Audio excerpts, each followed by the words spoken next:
Birds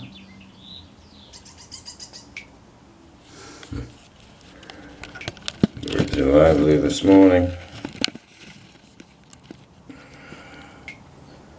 We can tip that up just a little bit, maybe with what? How about a sock? I might do it. No, that's too thick. That's too thick. Fucking hell. Oh. Yeah. Let's not do that.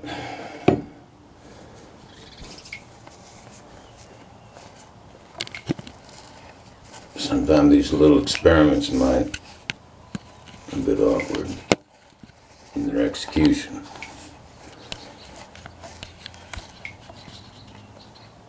Alright, that should do it. Let's just assume it's working. Now, before I realized that there was a problem with the camera, namely condensation of steam on the lens, made things a bit blurry, to say the least. When I took a class co-sponsored by the English department and the communications department on film, taught by a man named Wilbur Huck. Huck was very familiar with the history of filmmaking in a scholarly way. But anyway, one thing he said back in the old times, back in the 30s and 40s and so on, if they wanted to soften the cinematic graphic clarity of a scene, they would smear Vaseline on the lens of the camera and then do the take. And that was one of the tricks of the trade way back when. Now, hell, they can do anything with computer imagery, anything, which is really disturbing because if one is so inclined and so motivated, any video clip can be doctored to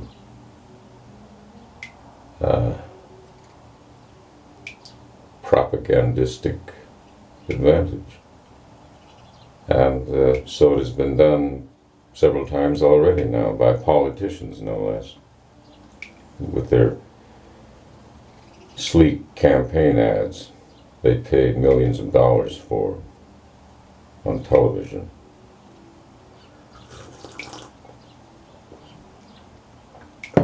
And politics, even at the state level, is just a matter of mainly matter of messaging and funding of advertisements on television and radio and robocalls, the dreaded robocall.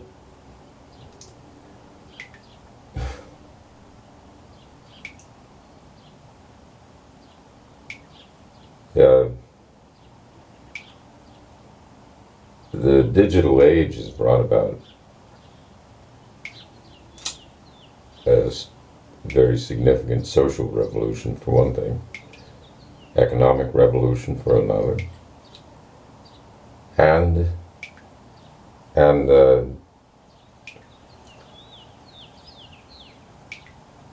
a transformation of political discourse and political action.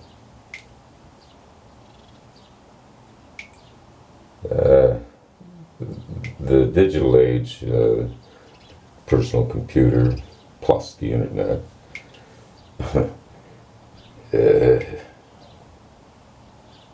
It's not only transformed society, for better or for worse is not determined yet. The verdict is still out, and it will probably remain so for some time.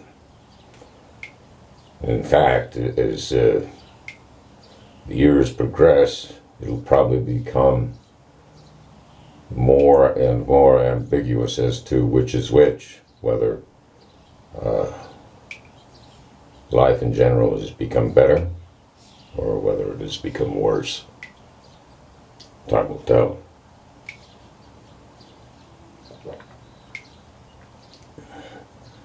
Certain trends have set in, and they're perfectly obvious now.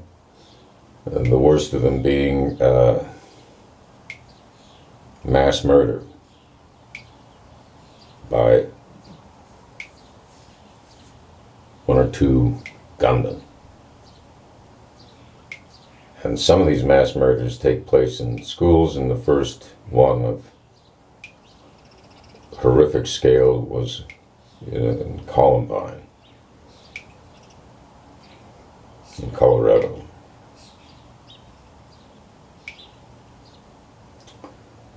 These two boys, I don't know, were they juniors in high school? They, I think, well, never mind the names.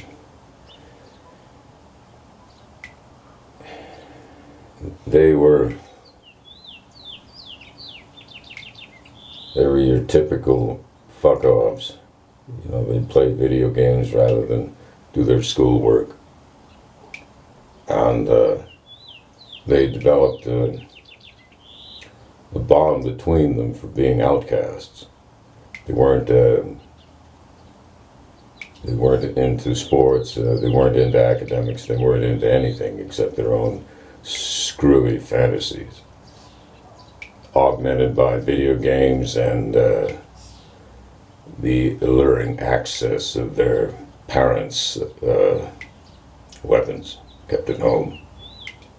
And those are the ones they used to kill all those young people at that high school.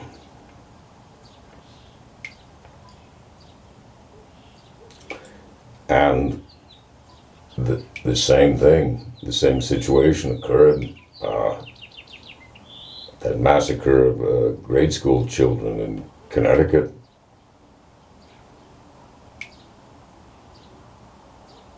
That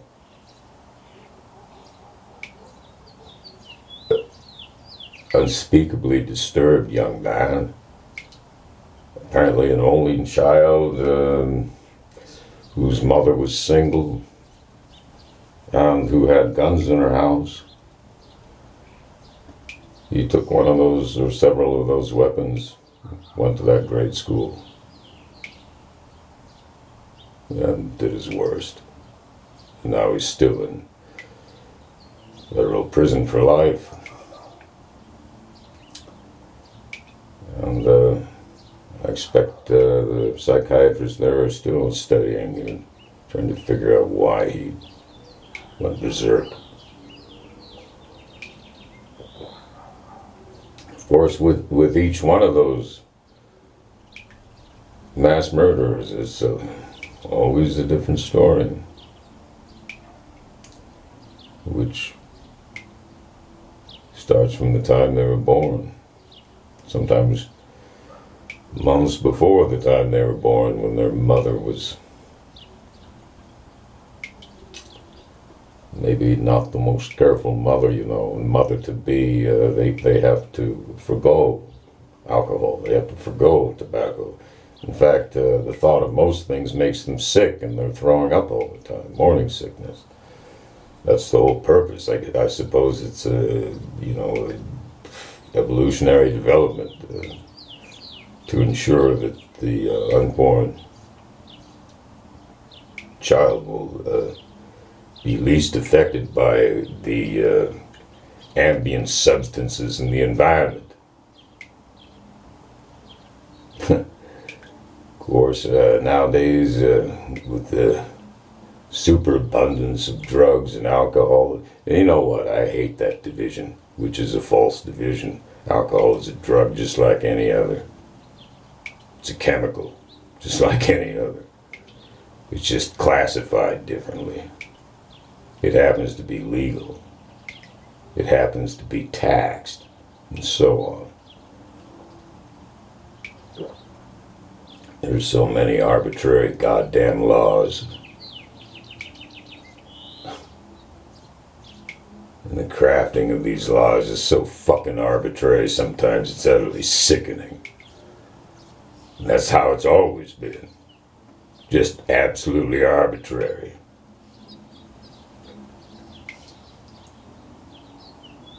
People, usually men who've gotten together, always men in the past until the 20th century, when women finally got the right to vote early on.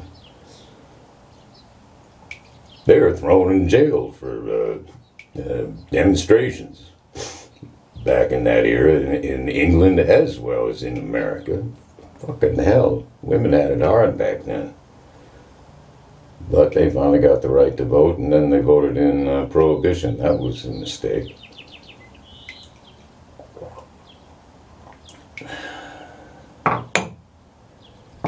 And just like they voted out the Equal Rights Amendment, it was just about over the hill as far as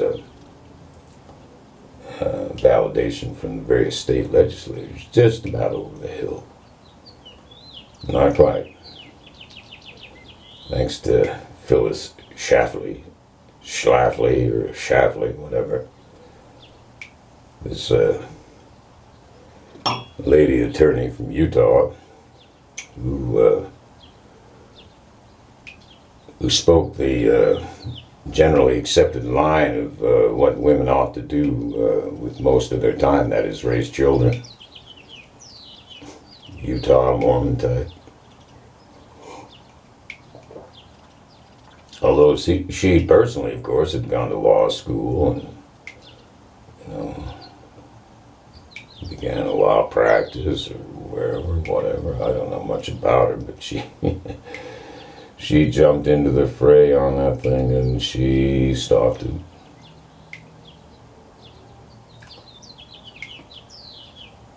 Counterpoint to the feminist movement.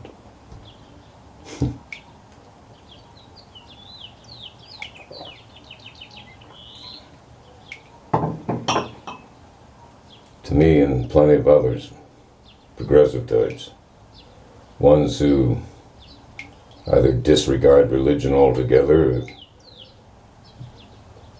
give it little, if any, credence of any stripe.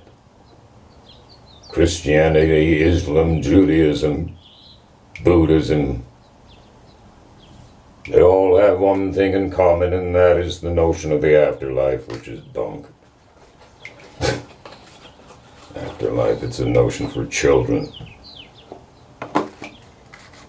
Oh yes, when we die we'll all meet up again in heaven or paradise or some blissful state of being and non-being combined in the Buddhist theology, whatever that is.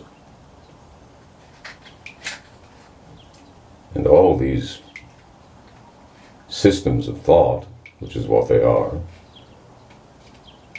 very old,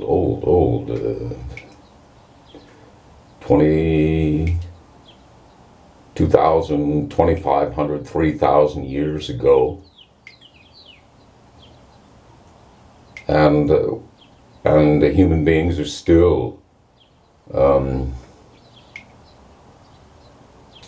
very much immersed in these ideas down to this day, and they cause enormous conflict and struggle of one group against another. It's insidious and ongoing, and it seems like it'll never end.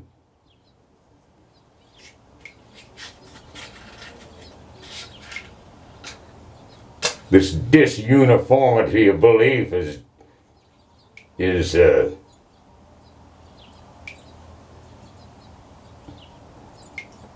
slowly decimating and always has decimated the world.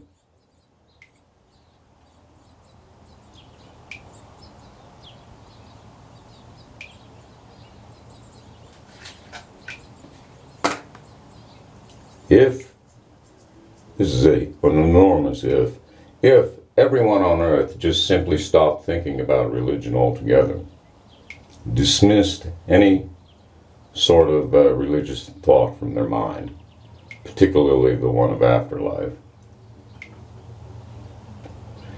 and if that essential state of mind was maintained for, say, I don't know, 50 years, say. Why not make it 100? Maintained for 100 years. So after a 100-year period where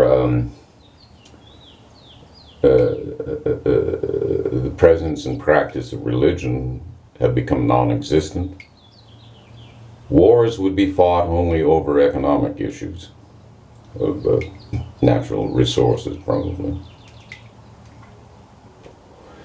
Or sectors in space, I suppose, nowadays. It's not that far-fetched anymore at all.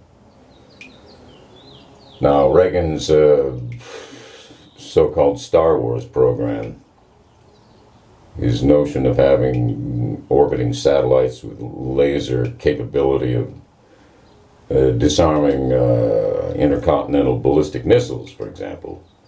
Now, although Israel has some sort of dome, I don't know what they call it, they have a word for it. It's just a system of intercepting missiles that can seek out and explode the rockets the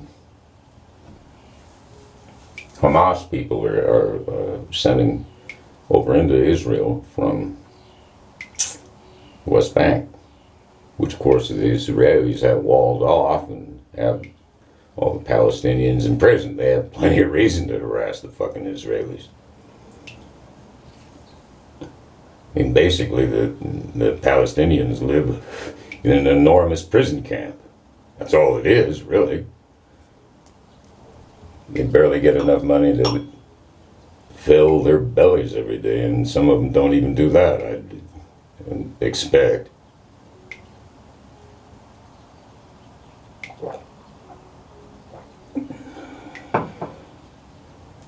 There's plenty of intractable problems in the world today. You know, the Israeli-Palestinian situation is just one of them. But there is hope. I mean, after all, the people in Ireland,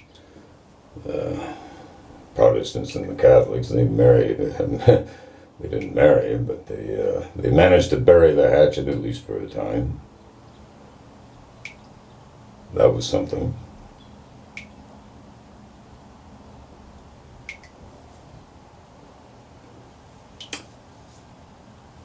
I suppose they could have regarded it as a religious war, and it had been at one time, but I mean, the English invaded Ireland centuries ago, oppressed them, and the Sinn Féin group became insurrectionists, and they set off bombs in London, all over the place. They're a pretty fierce enemy for a while. Sinn Féin, fucking hell. Of course, the United States had their radicals back in the late 60s too. They went around trying to bomb empty buildings, government buildings. It wasn't the first time a government building was bombed when Timothy McVeigh bombed the federal building in Oklahoma City, murdering about, 65, 70 people, all in one swoop. He spent the rest of his life in federal prison. He's dead now, thank God. Body's held up by many right-wingers as some kind of fucking hero. He's not. He's a deadly, mind-sickened murderer is what he was. A mind-sickened murderer. God.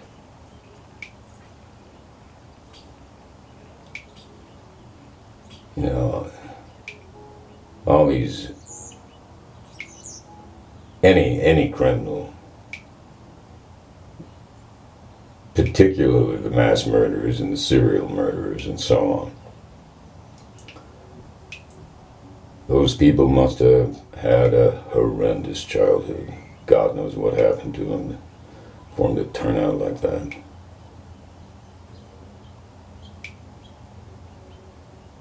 You know, completely devoid of any kind of feeling for another human being.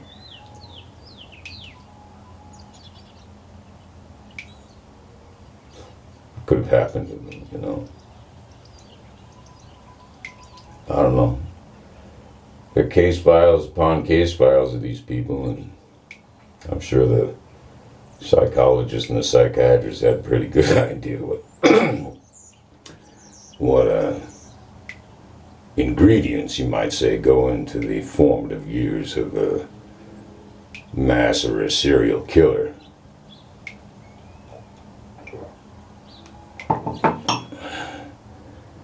Then they get their hands on their weaponry, and of course that's pretty simple these days.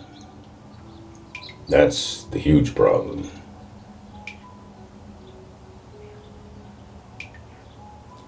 And the far right, and it's not just the far right. It's just rural America in general. They've got this worshipful regard for the firearm.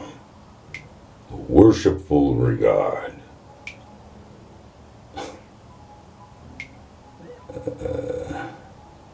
You know, and some people take it to the point of an enormously important fetish. Fucking hell. I mean, some of these guys, they have goddamn arsenals in their homes. Gun collectors, supposedly.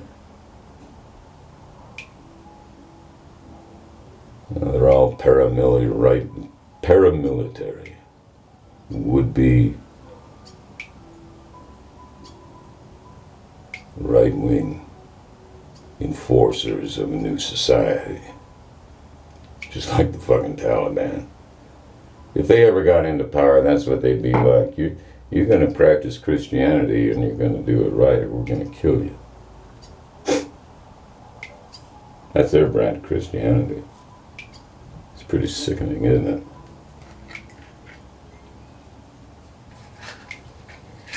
What's most sickening is that Republican politicians sit on their hands with a